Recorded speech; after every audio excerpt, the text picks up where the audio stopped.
Hi ರೀ, ನಮಸ್ಕಾರ ರೀ. ಎಲ್ಲರೂ ಹೆಂಗದ ರೀ? ಚೆನ್ನಾಗಿದ್ದಾರೆ ಅನ್ಕೊಂಡೇನಿ ರೀ. ನಾನು ಕೂಡ ಸೂಪರ್ ರೀ. ನಮ್ಮ ಚಾನಲ್ಗೆ ನಿಮ್ಮೆಲ್ಲರನ್ನು ಸ್ವಾಗತ ಮಾಡ್ತಾ ಇವತ್ತೊಂದು ಬೆಸ್ಟ್ ರೆಸಿಪಿ ಮೂಲಕ ಬಂದೀನಿ ರೀ. ಚಪಾತಿ ಒಗ್ಗರ್ಣಿ ಈಸಿಯಾಗಿ ಹೆಂಗೆ ಮಾಡೋದು ಅಂಥೇಳಿ ತೋರಿಸ್ಕೊಡ್ತೀನಿ ರೀ. ಈ ಚಪಾತಿ ಒಗ್ಗರ್ಣಿನ ಮನ್ಯಾಗ ನಾವು ಎಷ್ಟೋ ಕರೆಕ್ಟ್ ಪರ್ಫೆಕ್ಟ್ ಅಳತಿ ಮಾಡಿದ್ರೂ 1-2 ಚಪಾತಿ ಉಳ್ಕೊಂಡೇ ಬಿಟ್ಟಿರ್ತಾವೆ ರೀ. ಆವಾಗ ಈ ರೆಸಿಪಿನ ನೀವು ಟ್ರೈ ಮಾಡ್ಬೋದು ರೀ. ಹಂಗೆ ಕಟ್ಟಗನ್ನು ತಿನ್ನಕ್ಕೆ ಒಲ್ಲೆ ಅಂತಾರೆ, ಆವಾಗ ಈ ರೀತಿನ ಮಾಡಿಕೊಂಡು ಕೊಡ್ಬೋದು ರೀ ಮಕ್ಕಳಿಗೆ ಅಂತ ಹೇಳ್ತೀನಿ ರೀ. ಬೆಸ್ಟ್ ರೆಸಿಪಿ ಅಂತ ಹೇಳ್ತೀನಿ ರೀ. ಮಕ್ಕಳಿಗೆ ಮನ್ಯಾಗೂ ತುಂಬ ಯಾರಿಗೆ ಮಾಡಿಕೊಟ್ರಿ, ಇದನ್ನು ವಯಸ್ಸಾದವ್ರು ಮಾಡಿಕೊಟ್ರು ತುಂಬ ಇಷ್ಟಪಡ್ತಾರೆ. ಬರ್ರಿ ಹೆಂಗೆ ಮಾಡೋದು ಅಂಥೇಳಿ ತೋರಿಸ್ಕೊಡ್ತೀನಿ ರೀ. ಇಲ್ಲೊಂದು ಬಾಣಲಿ ತೊಗೊಂಡಿನಿ ರೀ. ಅದಕ್ಕೆ ಸ್ವಲ್ಪ ಎಣ್ಣೆ ಹಾಕ್ಕೊಂಡೀನಿ ರೀ. ಇದು ಎಣ್ಣೆ ಕಾದ್ಮೇಲೆ ಸ್ವಲ್ಪ ಜೀರಿಗೆ ಸಾಸ್ಮೆ ಹಾಕೋತೀನಿ ರೀ. ಇವು ಚಟಾಪಟ ಆದಮೇಲೆ ಉಳ್ಳಾಗಡ್ಡಿ ಹೆಚ್ಚಿಟ್ಕೊಂಡೀನಿ ರೀ. ಒಂದಾಗುವಷ್ಟು ಮೀಡಿಯಮ್ ಸೈಜ್ ಉಳ್ಳಾಗಡ್ಡಿನ ಅದನ್ನು ಸ್ವಲ್ಪ ಕೆಂಪಗಾಗೋ ಮಟ್ಟ ಫ್ರೈ ಮಾಡ್ಕೋಬೇಕ್ರಿ. ಈ ರೀತಿ ಒಳಗೆ ಹಂಗೆ ಕೈ ಆಡಿಸ್ಕೊಂಡು ಸ್ವಲ್ಪ ಕೆಂಪು ಆತಾದ್ಮೇಲೆ ನೋಡಿರಿ ಇದೇ ರೀತಿನ ಸ್ವಲ್ಪ ಕೆಂಪಗಾಗತ್ತವ್ರಿ. ಸಣ್ಣ ಉರಿ ಒಳಗೆ ಇಟ್ಕೊಂಡು ಇದನ್ನು ಬೇಯಿಸ್ಕೋಬೇಕ್ರಿ. ಒಂದು ಅರ್ಧ ಚಮಚದಷ್ಟು ಅರಿಶಿನ ಹಾಕ್ಕೊಂಡೀನಿ ರೀ. 1-1.5 ಚಮಚದಷ್ಟು ಹಸಿಮೆಣ್ಸಿನ್ಕಾಯಿ ಖಾರ ಹಾಕ್ಕೊಂಡೀನಿ ರೀ. ಚಟ್ನಿನ ನೀವು ಹಸಿಮೆಣ್ಸಿನ್ಕಾಯಿ ಕೂಡ ತುಂಡು ಮಾಡಿ ಸಣ್ಣ ಕಟ್ ಮಾಡಿ ಕೂಡ ಹಾಕ್ಕೋಬೋದು ರೀ. ಇದ್ರಾಗ ಅಲ್ಲ ಬೆಳ್ಳುಳ್ಳಿ ಎಲ್ಲ ಕೂಡ ಹಾಕಿ ರೆಡಿ ಮಾಡಿರ್ತೀವಲ್ಲ, ಹಾಗಾಗಿ ಇದನ್ನು ಹಾಕ್ಕೊಂಡೀನಿ ರೀ. ಹಸಿ ಖಾರ ಹಾಕೋದ್ರಿಂದ ಮಸ್ತ್ ಟೇಸ್ಟ್ ಕೊಡ್ತೈತೆ ರೀ. ಇದು ಚಲೋ ತಿಂಗ ಬೆಂದಾಕತೈತೆ ರೀ. ಇದಕ್ಕೆ ನಾನು ರುಚಿ ತಕ್ಕಷ್ಟು ಉಪ್ಪು ಹಾಕೋತೀನಿ ರೀ. ಈಗ ಹಾಕ್ಕೊಂಡು ಇನ್ನೊಂದು ಸ್ವಲ್ಪ ಕೈ ಆಡಿಸ್ಕೊಂಡು ನೀರು ನೋಡಿ ಹಾಕ್ಕೋಬೇಕ್ರಿ. ಯಾಕಂದರೆ ನಾವು ಚಪಾತಿನ ಬೇಯಿಸಿಟ್ಕೊಂಡಿರ್ತೀವಲ್ಲ ರೀ, ಹಾಗಾಗಿ ನೀರು ಕಡಿಮೆ ಹಿಡಿತೈತೆ ರೀ.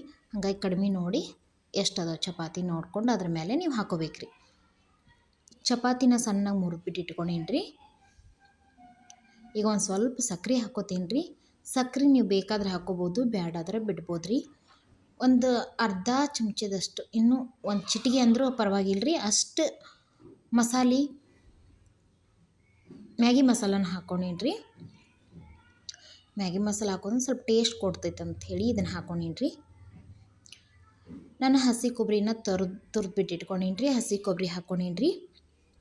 ಹಸಿ ಕೊಬ್ಬರಿ ಹಾಕೋದ್ರಿಂದ ನಾವು ತಿನ್ನೋ ಮುಂದೆ ಅದ್ರೊಳಗೆ ಬರ್ತೈತಲ್ಲ ರೀ, ಟೇಸ್ಟ್ ಕೊಡ್ತೈತೆ ರೀ. ಅದಕ್ಕೋಸ್ಕರ ಹಸಿ ಕೊಬ್ಬರಿನ ಹಾಕ್ಕೊಂಡೀನಿ ರೀ. ನಿಮ್ಗೆ ಇಷ್ಟ ಇದ್ರೆ ಹಾಕ್ಕೋಬೋದು, ಬ್ಯಾಡ ಅಂದರೆ ನೀವು ಅದನ್ನು ಕೂಡ ಸ್ಕಿಪ್ ಮಾಡ್ಬೋದು ರೀ. ಈಗ ಇದು ಹೋದಾಡಕತ್ತೈತೆ ರೀ ನಾವು ರೆಡಿ ಮಾಡ್ಕೊಂಡ್ರಿ ಅಂತ ಹೆಸರು. ಈ ಚಪಾತಿ ಮುರಿದ್ಬಿಟ್ಟು ಇಟ್ಕೊಂಡಿನಲ್ಲ ರೀ, ಅವನ್ನೆಲ್ಲ ಕೂಡ ಇದಕ್ಕೆ ಹಾಕೋತೀನಿ ರೀ. ನೋಡಿರಿ ಹಾಕ್ಕೊಂಡು ಇದನ್ನು ನೀಟಾಗಿ ಕೈ ಆಡಿಸ್ಕೋಬೇಕ್ರಿ. ಸಣ್ಣ ಉರಿ ಒಳಗೆ ಇಟ್ಕೋಬೇಕ್ರಿ. ಫುಲ್ ಜೋರನ್ನು ಇಟ್ಕೋಬಾರ್ದ್ರಿ. ಅದೆಲ್ಲ ಹೆಸರು ನೀಟಾಗಿ ಕೂಡಬೇಕ್ರಿ ಅದಕ್ಕೆ ಚಪಾತಿಗೆ. ಆ ರೀತಿ ಒಳಗೆ ನಾವು ಕೈ ಆಡಿಸ್ಕೋಬೇಕ್ರಿ.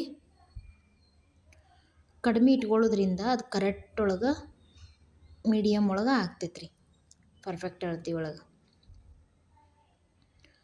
ಯಾಕಂದ್ರೆ ಬೆನ್ಸಿರ್ತೀವಲ್ಲ ರೀ, ನೀರು ಅದಕ್ಕೆ ಜಾಸ್ತಿ ಹಿಡಿಯಂಗಿಲ್ಲ ರೀ ಅದು. ನೋಡಿ ಈ ರೀತಿ ಪಳಪಳ ಅಂತೇಳಿ ಕುದಿಯಾಕತ್ತೈತಿ. ಈಗ ಭಾರಿ ಇಷ್ಟಪಟ್ಟು ತಿಂತಾರೆ ರೀ ಮನ್ಯಾಗ. ನೀವು ಹಂಗತ್ತೆ ಜಾಸ್ತಿ ಉಳಿದಾಗ ಸಂಜೆ ಹೊತ್ನ್ಯಾಗ ಒಂದು ಟೈಮ್ ಊಟಕ್ಕೂ ಮಾಡ್ಕೋಬೋದು. ಮಕ್ಕಳ ಡಬ್ಬಿಗೂ ಕೂಡ ಮಾಡಿಕೊಡ್ಬೋದು ನೀವು ಒಂದೇ ಥರ ತಿಂದು ಬೇಸರದಾಗ. ಒಂದು ಅರ್ಧ ಆಗುವಷ್ಟು ನಿಂಬೆಹಣ್ಣು ರಸನ ಹಿಂಡ್ಕೊಂಡೀನಿ ರೀ ನಾನು. ಮೇಲೆ ಸ್ವಲ್ಪ ಕೊತ್ತಂಬರಿ ಸೊಪ್ಪನ್ನು ಉದುರಿಸ್ಕೊತೀನಿ ರೀ. ಈಗ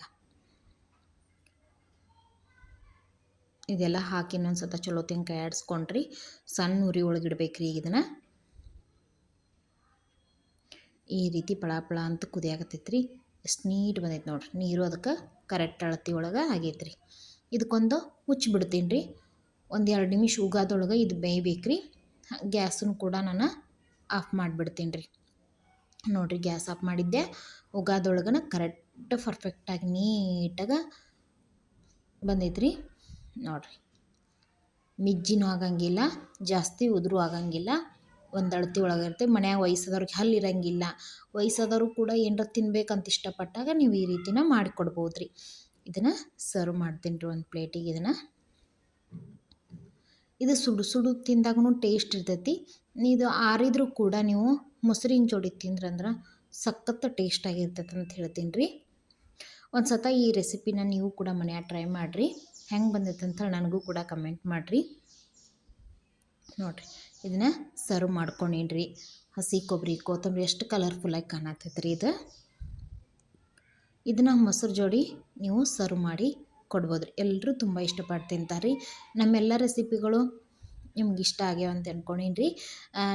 ನಿಮ್ಮ ಫ್ಯಾಮ್ಲಿಗೆ, ಫ್ರೆಂಡ್ಸಿಗೆ ನಮ್ಮೆಲ್ಲ ವಿಡಿಯೋಗಳನ್ನು ಶೇರ್ ಮಾಡಿರಿ, ಸಬ್ಸ್ಕ್ರೈಬ್ ಮಾಡಿರಿ, ಲೈಕ್ ಮಾಡಿರಿ ಅಂತ ಹೇಳ್ತೀನಿ ರೀ.